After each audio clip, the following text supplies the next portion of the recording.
നമ്മളെ ചൂഷണം ചെയ്യാനും പല രീതിയിലും നമ്മളെ പറ്റിക്കാനും പല രീതിയിലും ഉപദ്രവിക്കാനും ശ്രമിക്കുന്ന ക്ഷുദ്രശക്തികൾ ഇന്ന് സമാജത്തിൽ പ്രവർത്തിക്കുന്നു. ആ ക്ഷുദ്രശക്തികളെ തിരിച്ചറിഞ്ഞില്ല എങ്കിൽ നമ്മൾ ഏറ്റവും വലിയ അപകടത്തിലേക്കാണ് പൊയ്ക്കൊണ്ടിരിക്കുന്നത്. ഒരു ചെറിയ ഉദാഹരണം പറയാം. നമ്മുടെ കേരളം രൂപീകൃതമായപ്പോൾ ഇവിടെ ഹിന്ദു ജനസംഖ്യ 80%. ഇന്നത് ചുരുങ്ങി എനിക്ക് തോന്നുന്നു, എൻ്റെ ഓർമ്മ ശരിയാണെങ്കിൽ 2019 ലാസ്റ്റ് കന്യാകുമാരി കണക്കെടുത്തത്. ആ 2019 കണക്കെടുത്തപ്പോൾ ഹിന്ദു ജനസംഖ്യ 45% താഴെ എത്തി നിൽക്കുന്നു. ഈ അവസ്ഥ തുടർന്നാൽ 2050 ആകുമ്പോഴേക്കും ഹിന്ദു ജനസംഖ്യ 20% താഴേക്ക് എത്തും.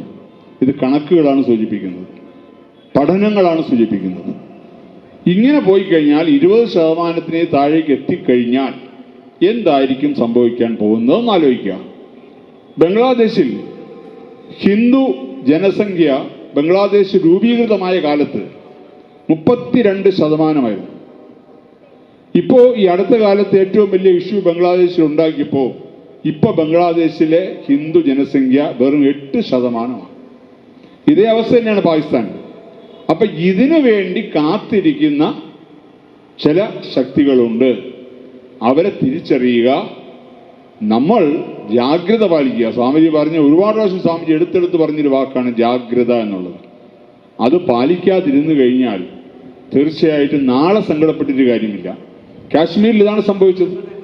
കാശ്മീരിലെ പണ്ഡിറ്റുകളോട് പലരും പറഞ്ഞു, നിങ്ങൾ ജാഗ്രത പാലിക്കുക. ഞങ്ങളെ ആരും ഉപദ്രവിക്കുക, ഞങ്ങളുടെ സ്ഥലമല്ലേ ഇത്, ഞങ്ങളുടെ നാടല്ലേ, ഇവിടെ ആര് വരാൻ എന്ന് ചോദിച്ചു. അവസാനം എന്തായി?